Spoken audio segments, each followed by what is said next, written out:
সংস্কার রবীন্দ্রনাথ ঠাকুর। চিত্রগুপ্ত এমন অনেক পাপের হিসাব বড় অক্ষরে তার খাতায় জমা করেন যা থাকে পাপীর নিজের অগোচরে।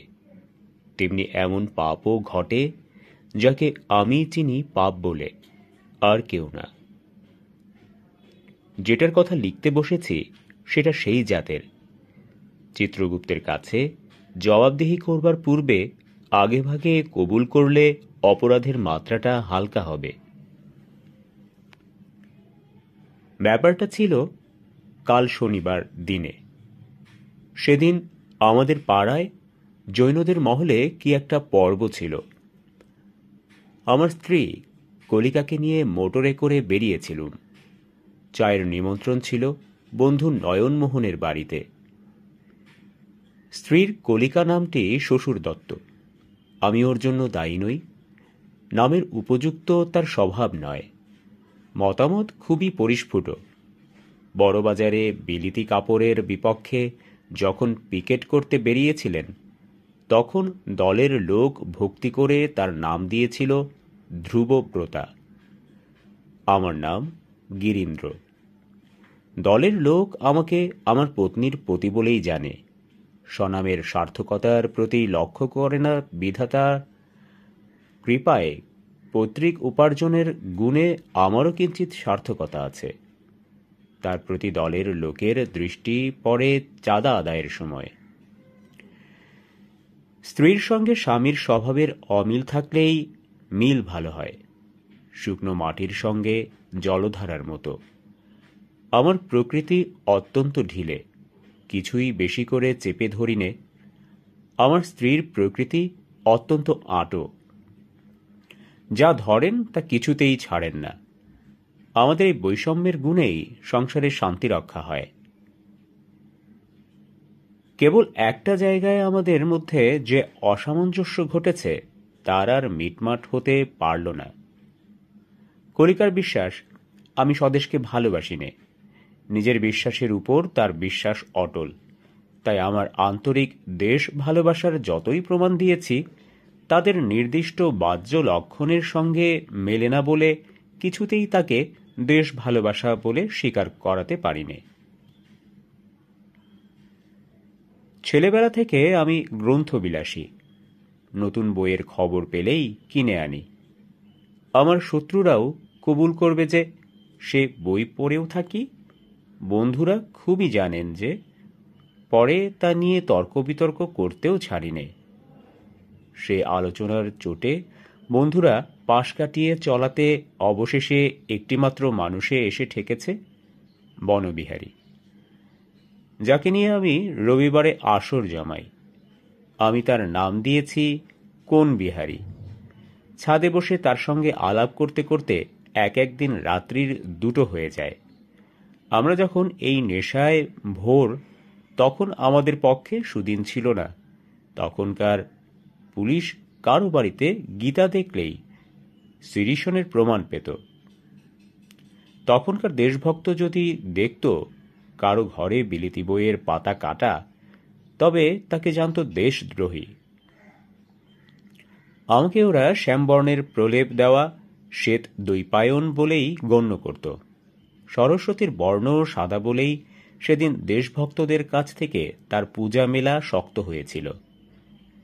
যে সরোবরে তার শ্বেতপদ্ম ফোটে, সেই সরোবরে জলে দেশের কপাল পোড়ানো আগুন নেবে না, বরঞ্চ বাড়ে, এমনই একটা রব উঠেছিল।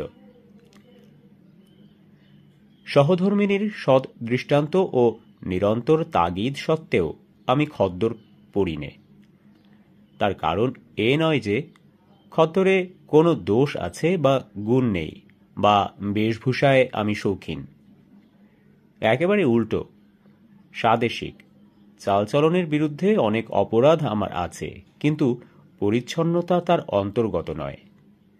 ময়লা মোটা রকমের সাজ আলুথালু রকমে ব্যবহার করাটাই আমার অভ্যেস।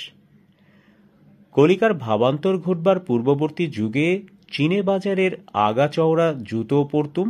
সে জুতোয় প্রতিদিন কালিমা লেপন করিয়ে নিতে ভুলতুম। মোজা পরতে আপদ বোধ হতো। শার্ট না পরে পাঞ্জাবি পরতে আরাম পেতুম, আর সেই পাঞ্জাবিতে দুটো একটা বোতামের অভাব ঘটলেও খেয়াল করতুম না। ইত্যাদি কারণে কলিকার সঙ্গে আমার সম্পূর্ণ বিচ্ছেদ হবার আশঙ্কা ঘটেছিল। সে বলতো, দেখো, তোমার সঙ্গে কোথাও বেরোতে আমার লজ্জা করে। আমি বলতুম, আমার অনুগত হবার দরকার নেই, আমাকে বাদ দিয়েই তুমি বেরিও। আজ যুগের পরিবর্তন হয়েছে, আমার ভাগ্যের পরিবর্তন হয়নি। আজও কলিকা বলে, তোমার সঙ্গে বেরোতে আমার লজ্জা করে। তখন কলিকা যে দলে ছিল তাদের উর্দি আমি ব্যবহার করিনি, আর যে দলে ভিড়েছে তাদের উর্দিও গ্রহণ করতে পারলুম না। আমাকে নিয়ে আমার স্ত্রীর লজ্জা সমানই রয়ে গেল। এটা আমারই স্বভাবের দোষ। যে কোনো দলেরই হোক, ভেক ধারণ করতে আমার সংকোচ লাগে। কিছুতেই এটা কাটাতে পারলুম না। অপরপক্ষে মতান্তর জিনিসটা কলিকা খতম করে মেনে নিতে পারে না। ঝর্ণার ধারা যেমন মোটা পাথরটাকে বারে বারে ঘুরে ফিরে তর্জন করে বৃথা ঠেলা দিতেই থাকে, তেমনি ভিন্ন রুচিকে চলতে ফিরতে দিনে রাত্রে ঠেলা না দিয়ে কলিকা থাকতে পারে না। পৃথক মত নামক পদার্থের সংস্পর্শমাত্র ওর স্নায়ুতে যেন দুর্নিবার ভাবে সুরসুরি লাগায়, ওকে একবারে ছটফটিয়ে তোলে।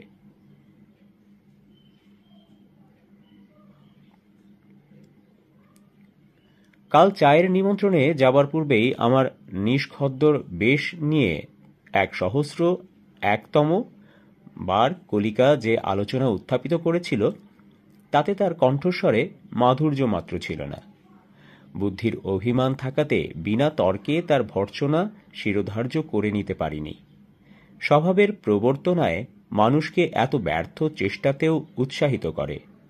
তাই আমিও 101তম বার কলিকাকে খোঁটা দিয়ে বললুম, মেয়েরা বিধিদত্ত চোখটার উপর কালা পেরে মোটা ঘোমটা টেনে আচারের সঙ্গে আঁচলের গাঁট বেঁধে চলে। মননের চেয়ে মননেই তাদের আরাম। জীবনের সকল ব্যবহারকেই রুচি ও বুদ্ধির স্বাধীন ক্ষেত্র থেকে সরিয়ে নিয়ে সংস্কারের জেনানায় পর্দানশীল করতে পারলে তারা বাঁচে। আমাদের এই আচার জীর্ণ দেশে খদ্দর পরাটা সেই রকম মালাতিলকধারী ধার্মিকতার মতোই একটা সংস্কারে পরিণত হতে চলেছে বলেই মেয়েদের ওতে এত আনন্দ। কলিকা রেগে অস্থির হয়ে গেল। তার আওয়াজ শুনে পাশের ঘর থেকে দাসীটা মনে করলে ভারজাকে পুরো ওজনের গয়না দিতে কর্তা বুঝি ফাঁকি দিয়েছে। কলিকা বললে, দেখো, খদ্দর পরার সুচিতা যেদিন গঙ্গা স্নানের মতোই দেশের লোকের সংস্কারে বাধা পড়ে যাবে, সেদিন দেশ বাঁচবে। বিচার যখন স্বভাবের সঙ্গে এক হয়ে যায়, তখনই সেটা হয় আচার। চিন্তা যখন আকারে দৃঢ়বদ্ধ হয়, তখনই সেটা হয় সংস্কার।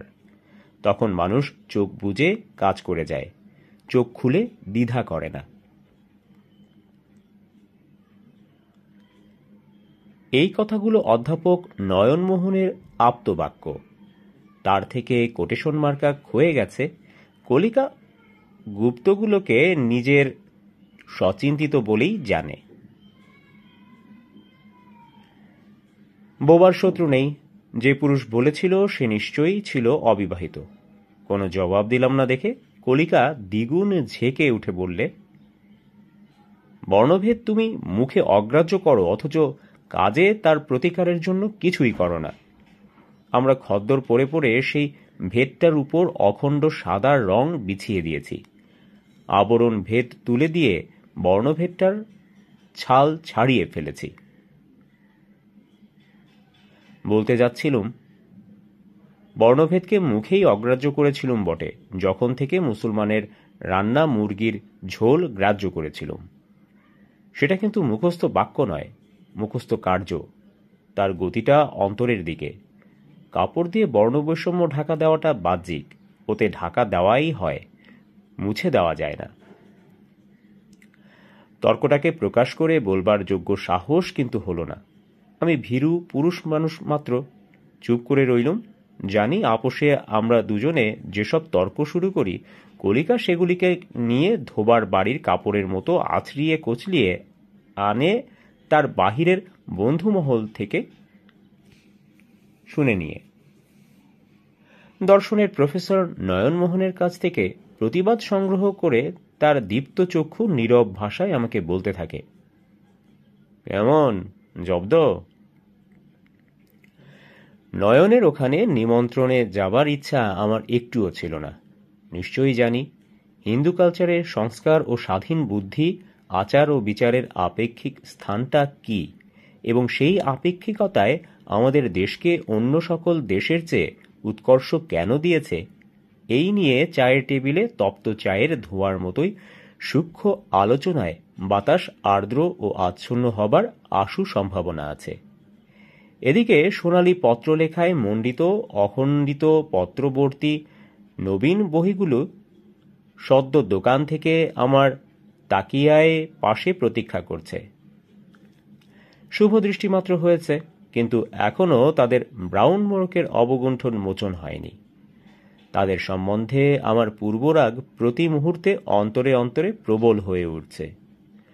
তবু বেরোতে হলো, কারণ ধ্রুবতার ইচ্ছে বেগে প্রতিহত হলে সেটা তার বাক্যে ও অবাক্যে এমন সকল ঘূর্ণিরূপ ধারণ করে যেটা আমার পক্ষে স্বাস্থ্যকর নয়। বাড়ি থেকে অল্প একটু বেরিয়েছি, যেখানে রাস্তার ধারে কলতলা পেরিয়ে খোলার চালের ধারে স্থূলদের হিন্দুস্থানি ময়রার দোকানে তেলে ভাজা নানা প্রকার অপথ্য সৃষ্টি হচ্ছে, তার সামনে এসে দেখি বিষম একটা হল্লা। আমাদের প্রতিবেশী মারোয়ারিরা নানা বহুমূল্য পুজোপচার নিয়ে যাত্রা করে সবেমাত্র বেরিয়েছে। এমন সময় এই জায়গাটাতে এসে ঠেকে গেল। শুনতে পেলাম মারমার ধ্বনি। মানে ভাবলুম কোনো গাটকাটাকে শাসন চলছে। মোটরের শিঙা ফুঁকতে ফুঁকতে উত্তেজিত জনতার কেন্দ্রের কাছে গিয়ে দেখি আমাদের পাড়ার বুড়ো সরকারি মেথরটাকে বেদম মারছে। একটু আগেই রাস্তার কলতলায় স্নান সেরে সাফ কাপড় পরে ডান হাতে এক বালতি জল ও বগলে ঝাঁটা নিয়ে রাস্তা দিয়ে সে যাচ্ছিল। গায়ে চেক কাটা মেরজাই, আঁচড়ানো চুল ভিজে, বাঁ হাত ধরে সঙ্গে চলেছিল ৮-৯ বছরের এক নাতি। দুজনকেই দেখতে সুশ্রী সুঠাম দেহ। সেই ভিড়ে কারো সঙ্গে বা কিছুর সঙ্গে তাদের ঠেকাঠেকি হয়ে থাকবে, তার থেকে এই নিরন্তর মারের সৃষ্টি। নাতিটা কাঁদছে আর সকলকে অনুনয় করছে, দাদাকে মেরো না। বুড়োটা হাত জোর করে বলছে, দেখতে পাইনি, বুঝতে পারিনি, কসুর মাফ করো। অহিংসাব্রত পুণ্যার্থীদের রাগ চড়ে উঠছে। বুড়োর ভীত চোখ দিয়ে জল পড়ছে, দাড়ি দিয়ে রক্ত। আমার আর সহ্য হয় না। ওদের সঙ্গে কলহ করতে নামা আমার পক্ষে অসম্ভব। স্থির করলুম মেথরকে আমার নিজের গাড়িতে তুলে নিয়ে দেখাবো আমি ধার্মিকদের দলে নই। চঞ্চলতা দেখে কলিকা আমার মনের ভাব বুঝতে পারলে। জোর করে আমার হাত চেপে ধরে বললে, করছো কি? ও যে মেথর। আমি বললুম, হোক না মেথর, তাই বলে ওকে অন্যায় মারবে? কলিকা বললে, ওরই তো দোষ, রাস্তার মাঝখান দিয়ে যায় কেন? পাশ কাটিয়ে গেলে কি ওর মানহানি হতো? আমি বললুম, সে আমি বুঝি নে, ওকে আমি গাড়িতে তুলে নেবই। কলিকা বলল, তাহলে এখনই এখানে রাস্তায় নেমে যাব, মেথরকে গাড়িতে নিতে পারবো না। হারিডোম হলেও বুঝতুম, কিন্তু মেথর। আমি বললুম, দেখছো না, স্নান করে ধোপ ধোয়া কাপড় পরেছে, এদের অনেকের চেয়ে ও পরিষ্কার। তা হোক না, ও যে মেথর। সোফারকে বললে, গঙ্গা দিন, হাঁকিয়ে চলে যাও। আমারই হার হলো, আমি কাপুরুষ। নয়নমোহন সমাজতত্ত্ব ঘটিত গভীর যুক্তি বের করেছিল। সে আমার কানে পৌঁছল না, তার জবাবও দিইনি।